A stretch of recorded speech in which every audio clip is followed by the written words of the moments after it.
Snow drove across the grounds of Blackthorn Manor like handfuls of white knives. Before dawn, the great iron gates stood buried beneath frost, and beyond them the Duke's residence slept in darkness. Then a figure appeared on the road. Beatrice stumbled through the storm with 2 newborn babies pressed against her chest. She was 22, yet exhaustion had stripped every trace of youth from her face.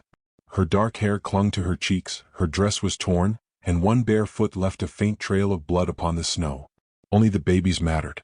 The boy whimpered beneath the woolen blanket. His sister slept against Beatrice's heart. "Almost there," Beatrice whispered, her trembling voice sounding like a prayer. "Just a little farther." The gates of Blackthorn rose before her. She stopped. For one agonizing moment she considered turning around, but she knew there was no other choice.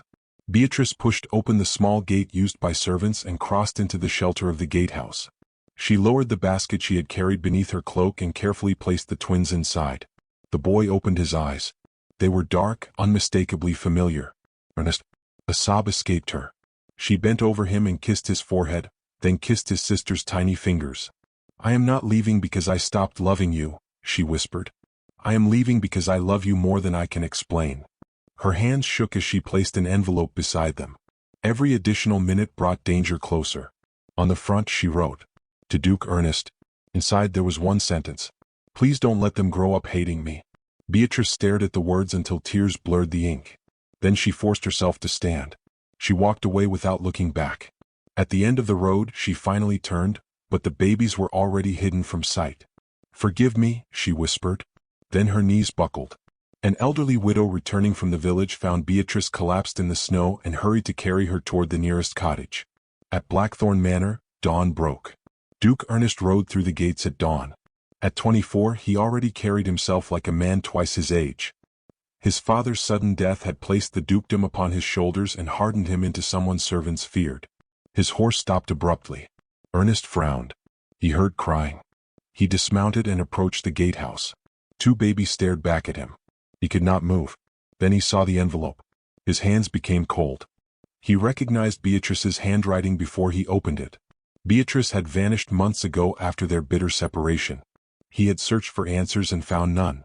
Her disappearance had left him with anger, unanswered questions, and a wound he refused to acknowledge. He still loved her secretly, deeply. Yet now her children lay at his feet. His children. Ernest read the sentence once. Then again. "Why?" he whispered. The baby boy began crying. Something inside him broke through the ice around his heart. He lifted the boy first, awkwardly, then gathered the little girl into his other arm. "They're mine," he said, as though speaking the words could make the impossible real. He carried them into the manor himself. Servants rushed forward, but Ernest stopped them with a glance. "No one touches them until the physician arrives." His mother, the Duchess Dowager, entered the hall. Her expression changed at the sight. "What are those?" Ernest looked at her. "My children." Her face hardened. "Those children cannot remain here." "They will." "Ernest, think of your title." "I am thinking of it." She lowered her voice. "Their mother has disgraced this family." At the mention of Beatrice, Ernest's arms tightened around the babies. He was furious with her. He felt betrayed, humiliated, abandoned. But when his mother called the infants a burden, something colder entered his eyes. "Say another word against them," he said quietly, "and you will leave this house before they do." Silence fell. Later, alone in the nursery, Ernest sat beside the sleeping twins. He studied the boy's face and saw his own eyes. Then he looked at the girl and noticed the tiny birthmark Beatrice had always carried. His anger remained. But beneath it, a terrible fear began to grow. Beatrice had not written that they should forgive her. She had asked him only to keep them from hating her. Why would a mother who meant to abandon her children care so desperately about what they would think of her? Outside, the storm swallowed the road. Somewhere beyond those gates, Beatrice was alone, injured, and carrying a secret Ernest had not yet discovered. For the first time, the Duke understood that the babies had not been left at his gates by chance. For 3 days Duke Ernest barely slept. The twins had been placed in the nursery at Blackthorn Manor. Yet Ernest remained restless. Whenever he closed his eyes, he saw Beatrice walking into the storm, leaving behind 2 helpless children and a sentence that made no sense. "Please don't let them grow up hating me." He hated that he understood her handwriting before he understood his own feelings. Each morning he questioned the servants near the gates. None had seen Beatrice clearly. By the fourth day, Ernest stopped asking questions and began searching himself. He rode through villages beneath a gray winter sky, visiting inns, cottages, churches, and roadside farms. He carried a description of Beatrice, 22 years old, dark hair, pale complexion, a small birthmark near her collarbone. He told himself he wanted answers, but in truth he wanted her. That realization angered him. Beatrice had once been the only person who could make him forget that he was a duke. With her, he had imagined a life beyond his family's expectations. Their love had been secret because his mother considered Beatrice unworthy of the ducal name. Then Ernest's father died. Everything changed. Ernest inherited the title, and his mother tightened her control over him. Rumors convinced Ernest that Beatrice had chosen another man, while she was led to believe he had rejected her. Neither had known the truth. Now years of misunderstanding stood between them. At Blackthorn Manor, Ernest's bond with the twins deepened. He learned that the little girl quieted whenever he hummed an old melody. Her brother refused to sleep unless Ernest held him. One night, Ernest walked the nursery with both babies against his chest. "You have her eyes?" he whispered to the girl. The boy curled his tiny hand around Ernest's finger. "And you have mine." His voice broke. "I don't know why she left you, but I swear you will never wonder whether I wanted you." The next morning, Ernest received a report from a village physician. A young woman matching Beatrice's description had been found unconscious in the snow. Ernest left immediately. He reached the widow's cottage before sunset. Inside, Beatrice sat beside a dying fire, wrapped in a plain blanket. She was thinner than he remembered. Her face was pale and dark circles hollowed her eyes. When she looked up, her strength seemed to vanish. "Ernest." He stood motionless. For one heartbeat, neither spoke. Then his anger returned. "You left my children at my gates." Beatrice lowered her eyes. "I know. You disappeared without a word." "I had to." "You had to." His voice sharpened. "You had to abandon 2 newborns and leave me a sentence instead of an explanation?" Pain crossed her face. "I left them where I knew they would live. That is not an answer. It is the only one I can give you." Ernest stepped closer. "Look at me." She did. He saw fear and desperation. Before he could question it, a horse screamed outside. Beatrice went rigid. Ernest turned toward the window. 3 armed men emerged from the trees. "They found me," Beatrice whispered. The door exploded inward. Ernest moved instantly. The first attacker lunged toward Beatrice, but Ernest intercepted him and drove him against the wall. Another struck Ernest from behind. Beatrice grabbed a fireplace poker and struck the man's arm. The struggle was brief. When the final attacker fled, Ernest stood breathing heavily, blood running from a cut above his eyebrow. Beatrice stared at him. Then she collapsed against the table. Ernest caught her. "You're hurt." "No." "Beatrice." Her eyes filled with tears. "They weren't here for you." He looked toward the shattered doorway. "Then who?" She swallowed. "Our children." Ernest went still. Beatrice gripped his sleeve. "Someone knows about them. Someone inside your family wants them dead." His expression hardened. "Who?" "I don't know." "Don't lie to me." "I am not lying." "Then tell me everything." Beatrice hesitated, terrified of what the truth might destroy. Finally she whispered, "The twins are not merely your children, Ernest. Their existence protects your inheritance. If they die, someone else can claim your dukedom." He stared at her. She continued, "Your father's death was not an accident." Ernest remembered the carriage wreck, the funeral, the questions that had never been answered. "Who killed him?" Beatrice shook her head. "I found evidence, but I never discovered the whole truth." "And you thought leaving my children would protect them?" "I knew the enemy was watching me. I believed they would be safer with you." Ernest looked at her, anger fighting with dawning understanding. For the first time, he wondered whether the letter had been a farewell or a warning. Then Beatrice whispered the words that chilled him more than the winter outside. "Ernest, the person hunting our children may be inside Blackthorn Manor." Ernest brought Beatrice back to Blackthorn Manor before sunrise, keeping her return secret from everyone except 2 trusted servants. Beatrice wanted only to see her children. When she entered the nursery, she stopped at the doorway. The twins were sleeping beneath a white blanket. Beatrice covered her mouth to silence a sob. She approached and touched her daughter's cheek. The baby stirred. Beatrice whispered her name. The little girl opened her eyes and reached toward her. Beatrice broke down. Ernest watched from the doorway. Until that moment, he had believed Beatrice capable of abandoning their children. Now he saw the truth plainly. Every breath she took seemed to ache with love for them. His certainty began to fracture. His mother discovered Beatrice's return that afternoon. The Duchess Dowager entered the nursery and stared at her as though she were an intruder. "You have caused enough damage," she said. Beatrice stood between the woman and the children. "I came for my children. You came for my son's title." Beatrice's expression hardened. "If I wanted his title, I would not have spent months hiding from it." The Duchess stepped closer. "You are beneath this family." Beatrice lowered her voice. "Perhaps. But your son chose my children." The older woman slapped her. Ernest appeared in the doorway. The room went silent. He looked at his mother with a coldness that made the servants retreat. "Never touch her again." The Duchess recovered. "You are allowing this woman to manipulate you." "No," Ernest replied. "I am finally listening to her." Beatrice told Ernest about the evidence she had found concerning his father's death. Ernest wanted every name. Beatrice had one suspicion. Lord Adrian, his charming cousin, had been unusually interested in the children's birth and repeatedly questioned Ernest's inheritance. But suspicion was not proof. Before they could investigate, Beatrice discovered an old passage behind the nursery wall. It led to an abandoned wing. There she found an elderly former servant locked inside a neglected room.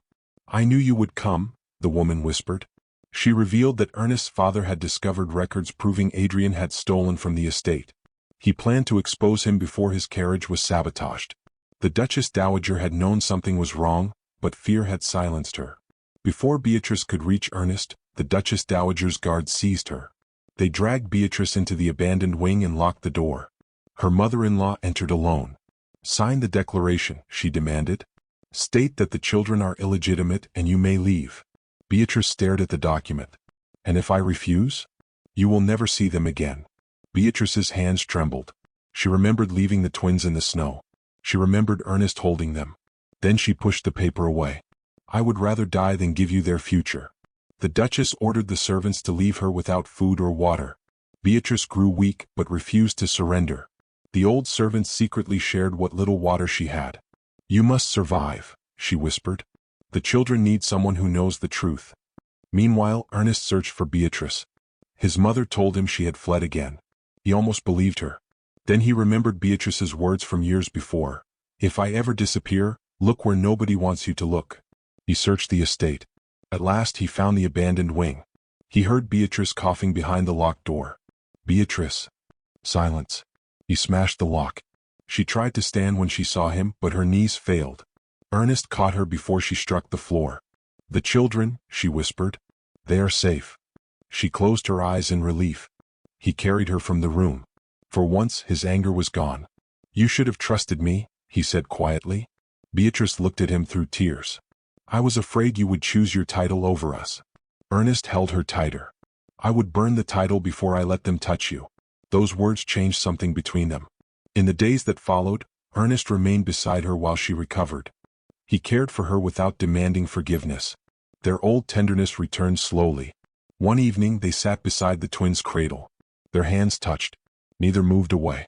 During a storm, Ernest found Beatrice trembling beside the window. He took her hand. "You don't have to be brave tonight." She looked at him. "I don't know if I can trust you again." "Then don't trust my words," he said. "Watch what I do." Beatrice kissed him. It was gentle, uncertain, and full of everything they had lost. Neither knew the true enemy was already moving against their children in secret. Then a servant burst into the room. His face was white. "My lord," he gasped, "the nursery is empty." Ernest and Beatrice stared at each other. Their children were gone. Ernest ran through the corridor with Beatrice beside him, reaching the nursery. The windows stood open, curtains whipping in the night wind, and the twins' empty cradle terrified her. A small ribbon lay on the floor.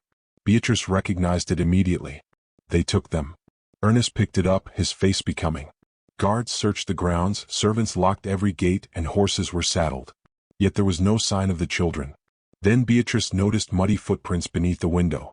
They went through the old passage. She led Ernest to the hidden corridor she had discovered earlier.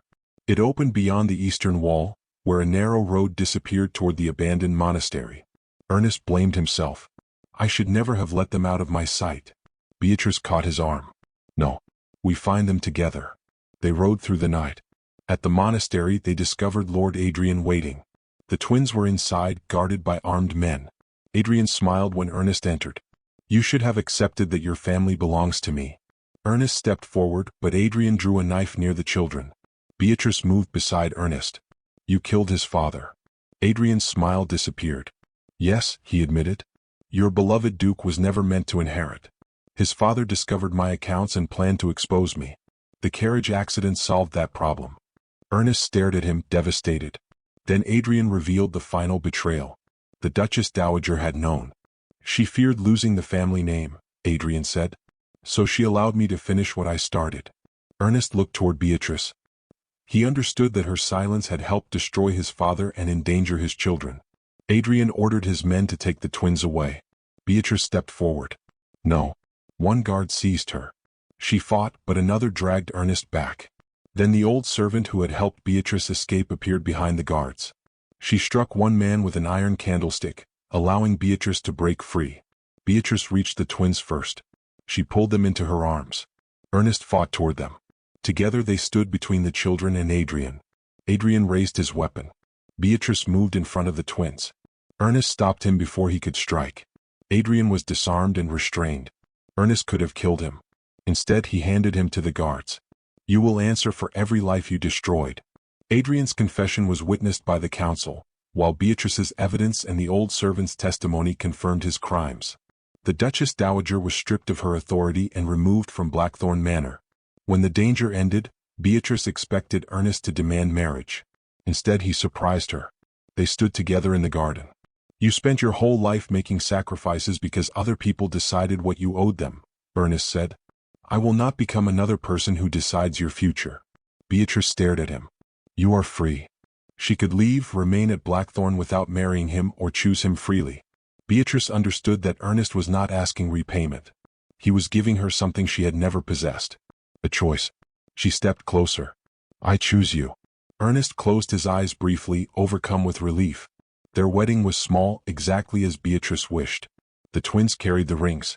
When Ernest saw Beatrice walking toward him, he smiled. After the ceremony, he took her hand. The first time you came to my gates, he whispered, you left our children there. Beatrice lowered her eyes.